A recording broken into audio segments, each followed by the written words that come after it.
السلام علیکم ورحمۃ اللہ وبرکاتہ۔ کیا حال ہے سب کا؟ الحمدللہ، اللہ کا شکر ہے۔ اللہ تعالیٰ آپ سب کو اپنے حفظ و امان میں رکھے، ایمان کی دولت نصیب کرے اور اچھا انجام کرے۔ آج ہم انشاءاللہ فتنوں کے دور کے بارے میں پڑھیں گے کہ جو ہمیں اس کے بارے میں قرآن و سنت نے رہنمائی دی ہے، تاکہ ہم یہ جان سکیں کہ ایسے مواقع پر ہمیں کیا کرنا چاہیے۔ تو آئیے شروع کرتے ہیں انشاءاللہ۔ پہلے میں انٹروڈکٹری کچھ باتیں کروں گی، پھر کتاب شروع کریں گے انشاءاللہ، ٹھیک ہے؟ نحمدہ ونصلی علی رسولہ الکریم، اما بعد، فاعوذ باللہ من الشیطان الرجیم، بسم اللہ الرحمن الرحیم، رب اشرح لی صدری ویسر لی امری واحلل عقدۃ من لسانی یفقہوا قولی۔ اللہ سبحانہ و تعالیٰ نے یہ دنیا بنائی اور اس میں ہم سب کو پیدا کیا۔ ہماری زندگی اور ہماری موت اسی کے ہاتھ میں ہے، اسی کی طرف سے آئے ہیں، اسی کی طرف واپس جانا ہے، اور اس معاملے میں ہمارا کوئی اختیار نہیں کہ ہم واپس اس کی طرف نہ جائیں۔ لا محالہ ہم سب کو اسی کی طرف پلٹنا ہے۔ انا للہ و انا الیہ راجعون، بے شک ہم اللہ کے لیے ہیں اور اسی کی طرف لوٹ کر جانے والے ہیں، اسی کی طرف پلٹنے والے ہیں۔ خوش قسمت وہ ہے جس کی واپسی خوبصورت ہو، جس کا اللہ کی طرف لوٹ کر جانا اللہ کی رضا کے مطابق ہو، جس سے اللہ راضی ہو جائے، اور جس کی ہمیشہ ہمیشہ کی زندگی بخیر و عافیت ہو۔ ہم سب کو اس کے لیے کوشش کرنی، لیکن ہماری یہ زندگی ہمارے لیے ایک امتحان ہے۔ الذی خلق الموت والحیاۃ لیبلوکم ایکم احسن عملا۔ بہت بابرکت ہے وہ ذات جس کے ہاتھ میں پوری کائنات کی بادشاہت ہے، پوری کائنات کی ملکیت ہے، اور وہ ہر چیز پر قدرت رکھتا ہے۔ اسی نے زندگی اور موت کو بنایا تاکہ وہ تمہیں آزما کر دیکھے کہ تم میں اچھے کام کون کرتا ہے۔ تو ہمیں پہلے سے ہی بتا دیا گیا کہ ہمیں اس زندگی میں طرح طرح کی آزمائشوں اور امتحانوں کا سامنا کرنا ہوگا، کیونکہ اس کے آخر میں، اس کی انتہا پر ہمارے لیے ایک کامیابی یا اللہ نہ کرے دوسری طرف ایک ناکامی کا مقام ہے۔ تو ہم سب کی بھرپور کوشش ہونی چاہیے کہ ہم فتنوں سے بچتے ہوئے، امتحانوں میں کامیاب ہوتے ہوئے، اللہ کی رضا کو حاصل کرتے ہوئے اپنے اصل مقام کامیابی تک پہنچ جائیں۔ اور اس کے لیے ہمیں پوری طرح محتاط ہونا ہے، بہت احتیاط کے ساتھ زندگی بسر کرنی ہے۔ زندگی کا یہ سفر ہر طرح کے رکاوٹوں اور ہر طرح کے فتنوں سے بچتے ہوئے، پھونک پھونک کر قدم رکھتے ہوئے آگے بڑھنا ہے۔ اور اسی کا نام تقویٰ بھی ہے۔ تقویٰ کس کو کہتے ہیں؟ بچنے کو۔ ابی ابن کعب نے حضرت عمر رضی اللہ تعالیٰ عنہ کو تقویٰ کی کیا تعریف بتائی تھی، کیا مثال دی تھی؟ کیا مثال دی تھی؟ یہی کہ اگر تمہارا گزر کسی خاردار جنگل میں ہو تو پھر تم کیسے گزرو گے؟ حقیقت یہ ہے کہ یہ دنیا بھی ایک خاردار جنگل ہے، اس میں ہر راستے پر اپنے اندر الجھانے والی چیزیں موجود ہیں۔ تو انہوں نے کیا جواب دیا تھا حضرت عمر نے کہ میں اپنے دامن کو بچاتے ہوئے گزروں گا۔ کہا یہی تقویٰ ہے کہ اس دنیا سے گزرتے ہوئے ہمیں اپنا دامن بچا بچا کے رکھنا ہے، یعنی ایسے کاموں سے بچتے رہنا ہے جو اللہ سبحانہ و تعالیٰ کی ناراضگی کا باعث ہوں، اور ان کاموں کی طرف بڑھنا ہے جس سے اللہ سبحانہ و تعالیٰ راضی ہو۔ اسی مقصد کے تحت آج کے اس موضوع کا انتخاب کیا گیا ہے کہ ہم مختلف فتنوں، آزمائشوں کو جانیں اور ان میں اپنے لیے ایک سیف راستہ اختیار کریں۔ تو پہلے میں ابتدائی طور پر کچھ باتیں کروں گی، پھر اس کے بعد انشاءاللہ تعالی آج اور کل میں کتاب کا کچھ حصہ پڑھا جائے گا۔ تو جیسا کہ آپ جانتے ہیں کہ ہماری آج کی گفتگو کا عنوان فتنوں کے دور میں ہے، تو سب سے پہلے یہ کہ فتنہ کیا ہے، فتنے کی تعریف کیا ہے۔ فتنہ کا لفظ عربی میں فا تا نون سے ہے۔ فتنہ، فتنہ یفتنو، فتنتن جانچنا اور آزمائش کرنا۔ فتنہ کا اصل معنی ہوتا ہے کسی چیز کو آگ سے جلا دینا تاکہ اس کا عمدہ پن اس کے گھٹیا پن سے ظاہر ہو سکے. جرجانی کہتے ہیں کہ فتنہ وہ ہے جس کے ذریعے خیر اور شر میں انسان کی صورتحال واضح کی جا سکے. یعنی اللہ تعالیٰ انسان کو مختلف طرح کے امتحانوں میں اس لیے ڈالتا ہے تاکہ انسان کا خیر اور شر واضح ہو جائے، تاکہ یہ پتہ چل جائے کہ کون کس طرف انکلائنڈ ہے، کون کیا چاہتا ہے، خیر چاہتا ہے یا شر چاہتا ہے. کسی کے اندر خیر کا پہلو زیادہ ہے یا شر کا پہلو زیادہ ہے، کیونکہ اللہ سبحانہ وتعالیٰ نے ہر انسان کے اندر خیر اور شر تو رکھا ہے. فَأَلْهَمَهَا فُجُورَهَا وَتَقْوَاهَا، انسان کے اندر الہام کیا گیا ہے فجور بھی اور تقوی بھی. انسان کو عقل سمجھ دی گئی ہے، اچھے برے کا فرق پہچاننے کی صلاحیت دی گئی ہے. پھر انسان کی اس صلاحیت کو پرکھنے کے لیے اس کو مختلف طرح کے امتحانوں میں ڈالا گیا ہے، مختلف چیزوں کو اس کے لیے بطور امتحان رکھا گیا ہے، جس میں اچھی چیزیں بھی ہیں اور جس میں بری چیزیں بھی ہیں.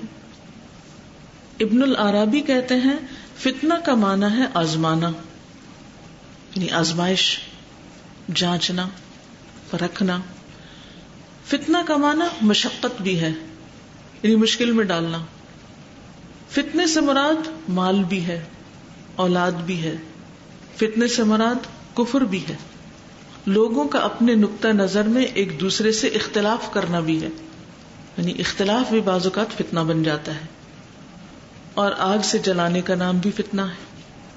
اور فتنے سے مراد ظلم بھی ہے، یعنی فتنہ ایک ایسا لفظ ہے جس کے وسیع معنی ہے، بہت سے کانٹیکس میں استعمال ہوتا ہے، لیکن اس کا بنیادی معنی کیا ہے؟ جانچنا، پرکھنا، آزمانا. تو جب فتنے کا لفظ آئے تو اس سے مراد کیا لی جائے؟ جانچ، آزمائش، امتحان. لیکن لفظ فتنہ اور آزمائش میں پھر کیا فرق ہے؟ یعنی اگر فتنہ کا معنی آزمائش ہے تو آزمائش الگ سے بھی استعمال ہوتا ہے. تو فتنے کا لفظ آزمائش سے زیادہ شدید ہے، یعنی بڑی آزمائش، زیادہ بلیغ ہے، اور یہ خیر میں بھی ہوتا ہے اور شر میں بھی ہوتا ہے. نعمتوں کو بھی فتنہ کہا گیا ہے، مال اور اولاد کو بھی فتنہ کہا گیا. حالانکہ یہ کیا ہے؟ نعمتیں ہیں ہمارے لیے، ہمارے دل میں ان کی اٹریکشن ہے، لیکن یہ بھی امتحان اور آزمائش کا ذریعہ ہے کہ انسان ان کو پا کر کیا کرتا ہے. یعنی جہاں اختلاف اور قتل و غارت اور ظلم فتنہ ہے، وہاں نعمتوں میں سے مال و اولاد بھی فتنہ ہے. دیکھا کیا جا رہا ہے؟ یعنی اس امتحان میں ڈالنے کا مقصد کیا ہے؟ کبھی ایک طرح سے کبھی دوسری طرح سے، کہ دیکھا یہ جائے کہ انسان کیسے عمل کرتا ہے، کرتا کیا ہے، کدھر کو جاتا ہے. کیا اس حالت میں جو اچھی ہے یا بری ہے اس کے لیے وہ اپنے رب کو یاد رکھتا ہے، وہ اپنے رب کی اطاعت کرتا ہے، اس کا فرما بردار ہے، اس کی طرف دوڑ رہا ہے، یا راستے میں آنے والی کسی چھوٹی موٹی رکاوٹ پر ہی رک کے کھڑا ہو گیا ہے، یا اسی میں گھیرا گیا ہے، یا کوئی اچھی چیز ہے تو اسی میں مزے لینے لگ گیا اور اپنے رب کو بھول گیا ہے. تو ہمارا ٹارگٹ آج کیا ہونا چاہیے اس سارے لیکچر کے بعد؟ کہ ہم اپنے آپ کو جانچ سکیں، اپنے آپ کو پرکھ سکیں کہ ہم مختلف حالات میں اپنے رب کے کتنے فرما بردار اور تابعدار ہوتے ہیں. وہ حالات جو ہمارے موافق ہوتے ہیں یا وہ حالات جو ہمارے مخالف ہوتے ہیں. اس وقت جب ہم کسی آرام دہ سچویشن میں ہوتے ہیں، خوشحالی کے حال میں ہوتے ہیں، یا اس میں جب ہم کسی انکمفرٹیبل اور بے چین کرنے والی اور تکلیف دینے والی حالت میں ہوتے ہیں، ہم کرتے کیا ہیں؟ لِيَبْلُوَكُمْ أَيُّكُمْ أَحْسَنُ عَمَلًا. تو ہماری غرض، نیت، سوچ، ارادہ، مقصد کیا ہونا چاہیے؟ پھر کیا ہونا چاہیے کہ حالات جیسے بھی ہوں ہمیں رب کا بندہ بن کر رہنا ہے، رب کی راہ پر چلتے رہنا ہے. جیسے آپ نے ایک شہر سے دوسرے شہر یا ایک جگہ سے دوسری جگہ کا فاصلہ طے کرنا ہوتا ہے، تو ضروری نہیں ہوتا کہ ہمیشہ آپ کے لیے کھلی سڑک ہی ہو. آج صبح بھی جب آپ گھر سے نکلے ہوں گے تو کیا آپ کو راستے میں کوئی ٹریفک نہیں ملی؟ کیا آپ کو راستے میں سڑک کی اونچ نیچ سے واسطہ نہیں پڑا ہے نا؟ کبھی کبھی آپ نکلتے ہیں تو کیا ہوتا ہے، سڑک بہت اسموتھ ہوتی ہے، آپ کا سفر بہت جلدی گزر جاتا ہے، اور کبھی کبھی کیا ہوتا ہے، وہی سڑک، وہی راستہ، وہی ٹائم، وہی سب کچھ، راستے میں روڈ بلاک ہوتی ہے یا کوئی اور مشکل وہاں کھڑی ہوتی ہے، کبھی اس کو بند کر دیتے ہیں. تو اس وقت پھر کیا ہوتا ہے، آپ سے کیا دیکھا جا رہا ہوتا ہے؟ اس وقت بھی ایک امتحان ہو رہا ہوتا ہے نا.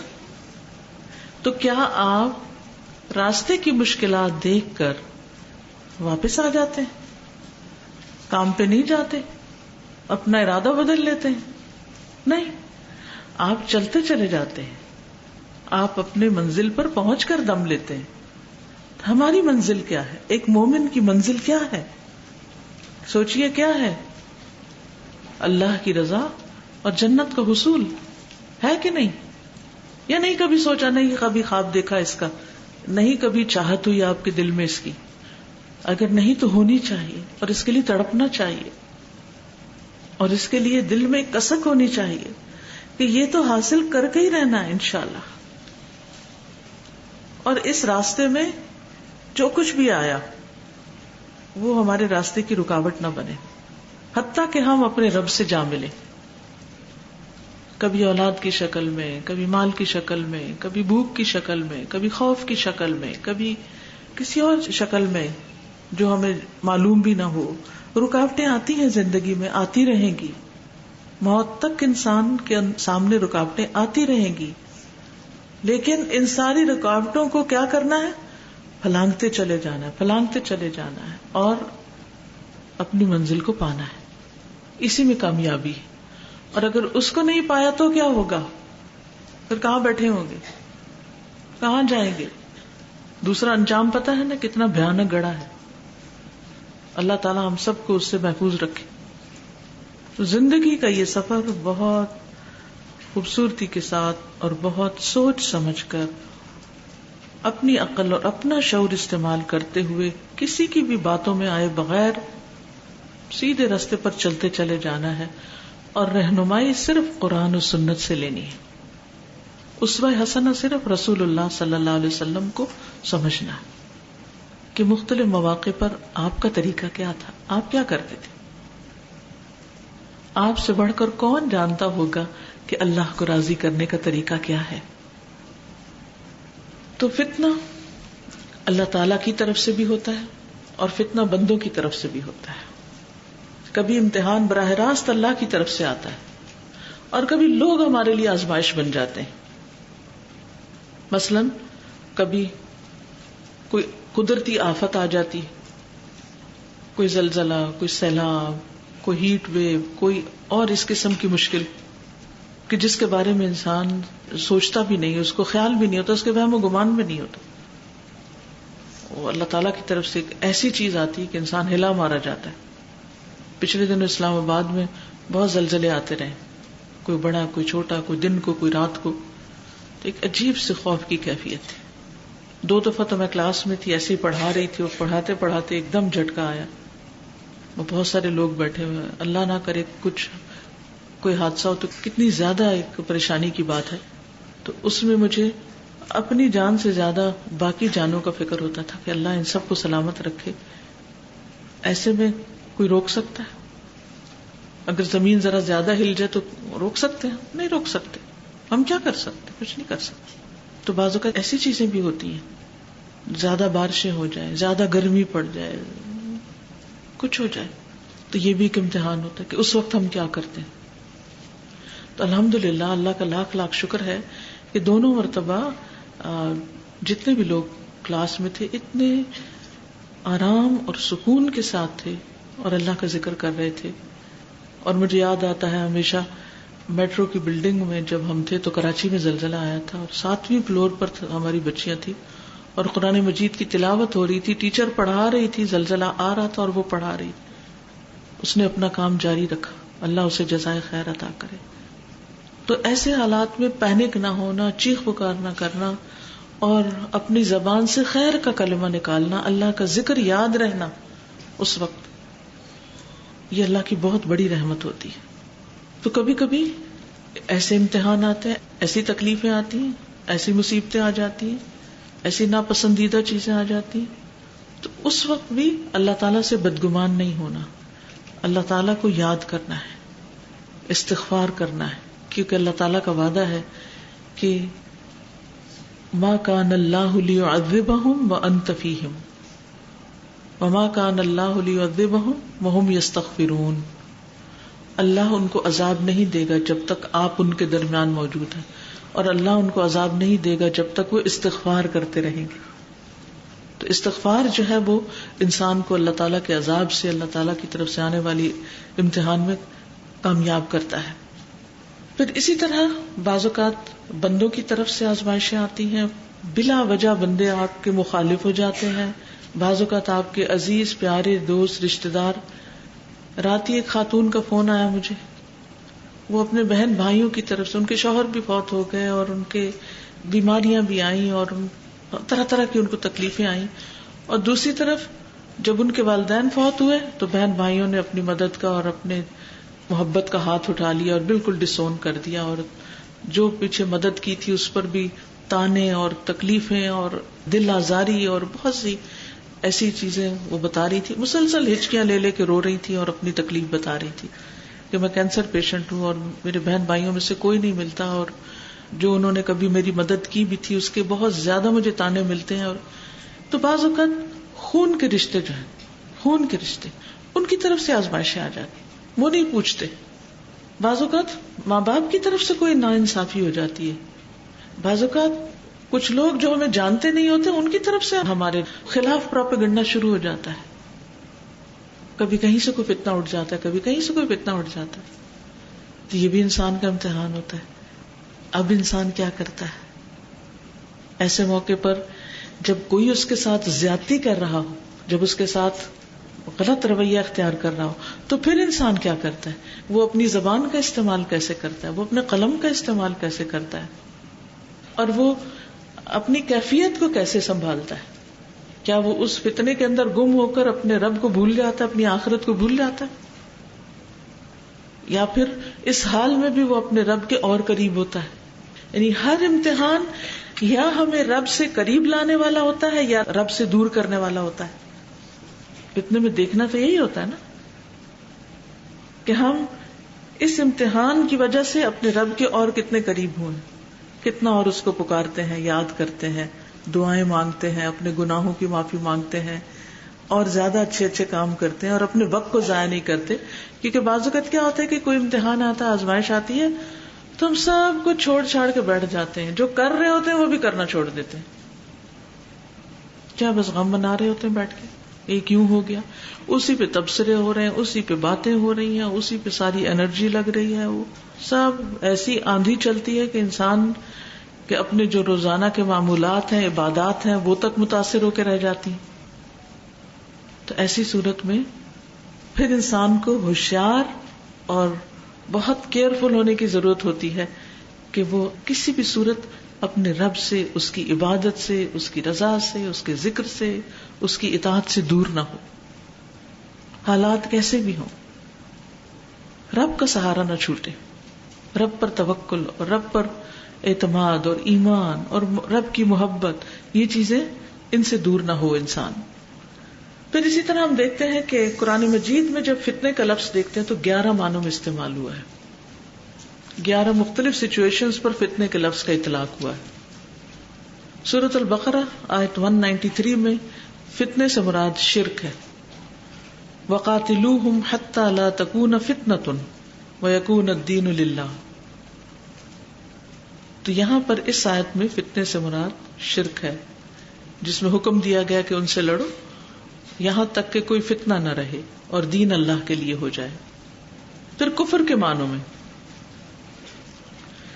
ابتغاء الفتنتی وابتغاء تأویلی، سورۃ آل عمران آیت 7 میں فتنے کی تلاش کے لیے، یعنی انکار کرنے کے لیے، کفر کے لیے. وہ آیات کی تعویلات کا باب آپ نے پڑھا ہوگا نا، سورۃ آل عمران شروع میں ہی آتا ہے، متشابہات اور محکمات کا جو فرق ہے. پھر آزمائش کے معنوں میں سورۃ العنکبوت کی آیت دوسری میں آتا ہے الف لام میم احسب الناس ان يتركوا ان يقولوا آمنا وهم لا يفتنون. کیا لوگوں نے گمان کیا ہے کہ وہ اسی پر چھوڑ دیے جائیں گے اور وہ کہہ دیں کہ ہم ایمان لائیں اور ان کی آزمائش نہ کی جائے گی؟ یعنی لوگوں کو آزمایا جائے گا. یعنی اگر کوئی شخص کہتا ہے لا الہ الا اللہ تو بس اتنا کہنے پر وہ چھوڑ نہیں دیا جائے گا، پھر اس کے بعد اس کو جانچا جائے گا کہ یہ اپنے اس قول میں کتنا سچا ہے، کتنا مخلص ہے، واقعی اللہ کو اپنا الہ مانتا ہے، اپنا رب مانتا ہے. پھر اسی طرح چوتھا معنی دنیا میں عذاب. اس کے لیے سورۃ العنکبوت کی آیت نمبر 10 ہے فَإِذَا أُوذِيَ فِي اللَّهِ جَعَلَ فِتْنَةَ النَّاسِ كَعَذَابِ اللَّهِ. پھر جب اسے اللہ کے معاملے میں تکلیف دی جائے تو لوگوں کے ستانے کو اللہ کے عذاب کی طرح سمجھ لیتا ہے. پھر آگ سے جلانے کے معنوں میں فتنہ کا معنی آگ سے جلانا، اور یہ سورۃ البروج کی آیت نمبر 10 میں آتا ہے ان الذین فتنوا المؤمنین والمؤمنات. یقیناً وہ لوگ جنہوں نے مومن مردوں اور مومن عورتوں کو آزمائش میں ڈالا، اور وہ آزمائش کیا تھی معلوم ہے آپ کو کیا تھی؟ آگ کی خندقیں کھودی گئی تھی، اور جو لا الہ الا اللہ پڑھتا تھا اس کو اس میں دھکیل دیا جاتا تھا. کثرت سے بہت سے مردوں اور عورتوں کو ان آگ کے کنویں میں دھکیل دیا گیا تھا. تو یہاں فتنہ سے مراد آگ میں دھکیلنا ہے. پھر قتل کے معنوں میں سورۃ النساء آیت 101 ان خفتم ان یفتنکم، اگر تم ڈرو کہ وہ تمہیں فتنے میں ڈال دیں گے، یعنی تمہیں قتل کر دیں گے مراد ہے.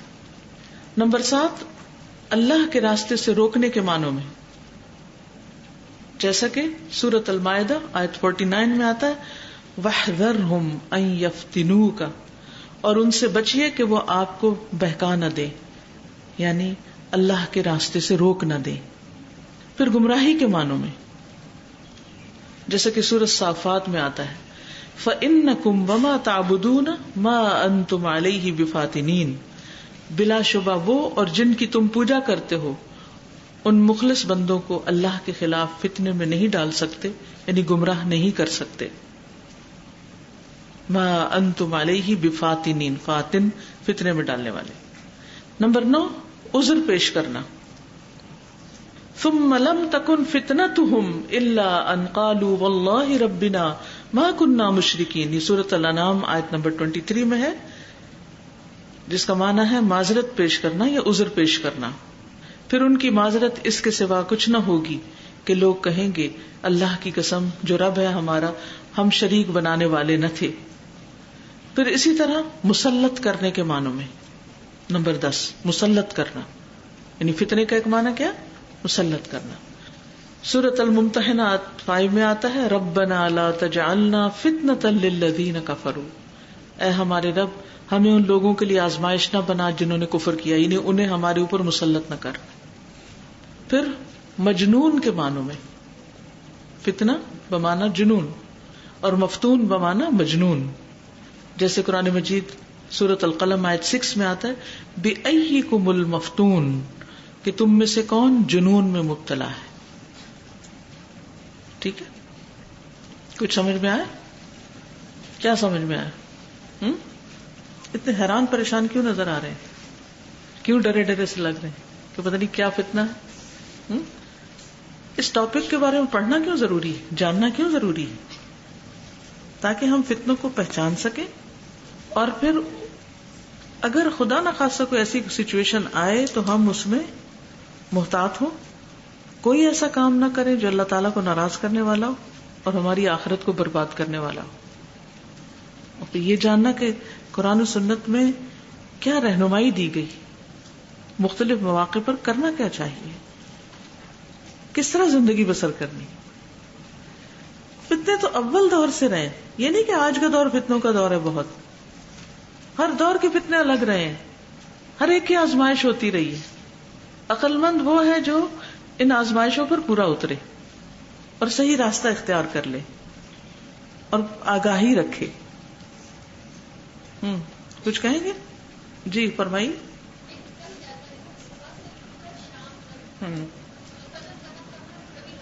بالکل، یعنی انسان چین سے اس دنیا میں نہیں رہ سکتا. یہ دنیا جنت نہیں بن سکتی اور نہ جنت ہے. تم سکون کو دنیا میں ڈھونڈتے ہو، وہ اللہ نے جنت میں رکھا ہے. تو ہمارا ہر روز، ہر نئے دن کے ساتھ نیا امتحان شروع ہو جاتا ہے. کبھی لوگوں کی طرف سے، کبھی ماحول کی طرف سے، کبھی موسم کی طرف سے، کبھی اپنے ہی اندر کچھ نہ کچھ بے چینی کا سلسلہ چلتا رہتا ہے. بس دیکھا یہ جا رہا ہوتا ہے کہ اس موقع پر اب آپ کرتے کیا ہیں.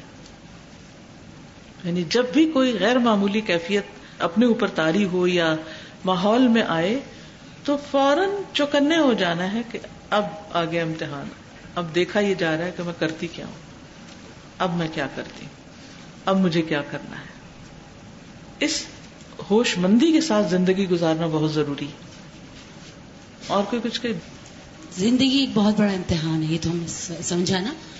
اور ہم سمجھتے ہیں کہ ایک بہت کمفرٹیبل زون میں رہنا چاہتے ہیں نا جی، کہ بس ہر چیز بہت ہماری میری مرضی کے مطابق، صرف انجوائے کرنا چاہتے ہیں، صرف انٹرٹینمنٹ چاہتے ہیں، صرف مرضی کی چیزیں چاہتے ہیں. جی، بہت زیادہ الرٹ ہونے کی ضرورت ہے اور بہت زیادہ سمن بکمن ہو کے ہم نہیں زندگی گزار سکتے. بہت کھلی آنکھوں کے ساتھ اور بہت کھلے دل کے ساتھ چلنا. یعنی زندگی کے بارے میں دراصل اپنا نقطہ نظر چینج کرنا. جب ہم کسی مشکل میں ہوتے ہیں نا تو پھر اس وقت بس صرف یہ چیز تسلی دیتی کہ اچھا یہ مشکل گزر جائے گی تو پھر اچھے دن آ جائیں گے. کبھی اچھے دن بھی آئیں گے، بس اسی انتظار میں کہ کبھی اچھے دن آئیں گے ہم بس وہ نہیں کرتے جو ہمیں اس وقت کرنا چاہیے. اچھے دن تو وہاں ہے، آخرت میں ہے، جس کے بعد نہ کوئی غم ہے، نہ تھکاوٹ ہے، نہ پریشانی ہے، نہ بڑھاپا ہے، نہ بیماری ہے، کسی قسم کا کوئی غم، کوئی فتنہ ہے نہیں. جنت فتنہ فری ہے، لیکن دنیا آزمائشوں کا گھر ہے. ہم صرف تکلیف کو آزمائش سمجھتے ہیں جبکہ نعمتیں بھی آزمائش ہیں. بعض اوقات تکلیف میں ہم پھر بھی اللہ کے قریب ہو جاتے ہیں، لیکن نعمت میں کیا ہوتا ہے؟ نعمتیں پا کر دور ہو جاتے ہیں. مال کا نہ ہونا فقر بھی فتنہ ہے، لیکن مال کا ہونا اس سے بڑا فتنہ ہے. نہیں تو امتحان نہیں، سوال نہیں، لیکن جب ہے تو پھر کیا ہے یہ دیکھا جائے گا کہاں خرچ ہو رہا ہے، کہاں لگا رہے ہیں، کیا کر رہے ہیں اس کے ساتھ. خیر میں بھی ہے اور شر میں بھی. تو جب امتحان آتا ہے تو ہمارا ری ایکشن کیا ہوتا ہے؟ یعنی اللہ سے قریب ہوتے ہیں کہ اللہ سے دور ہوتے ہیں؟ یعنی مجھے تو ایسا لگتا ہے کہ صبح سے لے کے رات تک اس طرح کے امتحانات آتے رہتے ہیں. کچھ پڑھ کے جاتے ہیں، کچھ سنتے ہیں، اور اس کے بعد فوراً اس میں آزمائے جاتے ہیں. اور ہمیشہ مجھے لگتا ہے زیادہ تر ہمارے نمبر جو ہوتے ہیں نا وہ زیرو ہو جاتے ہیں. بالکل مطلب کوئی نمبر نہیں ملتے، ہمیں بار بار فیل ہوتے رہتے ہیں. زیادہ وہی شفٹنگ دا پیراڈائمز والی بات ہے کہ پرسیپشن چینج کرنا، ہاؤ یو ٹیک اٹ. یہ چیزیں تو آئیں گی، لیکن الحمدللہ اللہ سبحانہ تعالیٰ کی اتنی بلیسنگ ہے کہ اگر ہم اس چیز کو اپنے مائنڈ کو سیٹ کرنے کی بات ہے نا، اگر پہلے سے سیٹ کر لیا جائے کہ یہ تو سارا دن مجھے اسی چیز کو ٹیکل کرنا ہے، بس مجھے وہ فن آنا چاہیے، وہ اسکل آنی چاہیے، اور وہ اللہ کی مدد کے بغیر اور دعا کے ساتھ، رہنمائی کے بغیر، جی اللہ کی رہنمائی کے ساتھ آتی ہے. ٹھیک ہے. اسلام کا اسٹوڈنٹ ہے جو بھی ان چیزوں کو اسٹڈی کر رہا ہوتا ہے، کہیں نہ کہیں اس ساری ریس کے اندر چیریٹی کھو دیتے ہیں. مطلب I have suffered from this کہ کہیں نہ کہیں جب آپ بہت ڈیپتھ میں جانے کی کوشش کرتے ہیں تو کہیں نہ کہیں آپ محسوس کرتے ہیں کہ وہ اسپرچل لیول ڈاؤن ہو گیا چیزوں کو سارٹنگ کرنے کے چکر کے اندر. تو وہ بہت بڑا فتنہ ہے انسان کے لیے. بالکل. اصل میں تو انسان حق کی جستجو کر رہا ہوتا ہے، لیکن پڑھتے پڑھتے کہیں نہ کہیں ہم وہ نفس بیچ میں آ جاتا ہے، نفس بیچ میں آ جاتا ہے، اور جس مقصد کے لیے آپ کو کر رہے ہوتے ہیں وہ مقصد بھول جاتا ہے انسان. بالکل. جب کوئی امتحان آتا ہے یا کوئی بھی آزمائش آتی ہے تو میں کوشچن کرتی ہوں اپنے آپ سے کہ تم نے کیا کیا، اب تم نے کیا کیا. فوراً سے اپنے آپ سے پوچھنا کہ یہ اب تم نے کیا کرنا تھا اور کیا کیا. بالکل، اور کرنا بھی یہی چاہیے.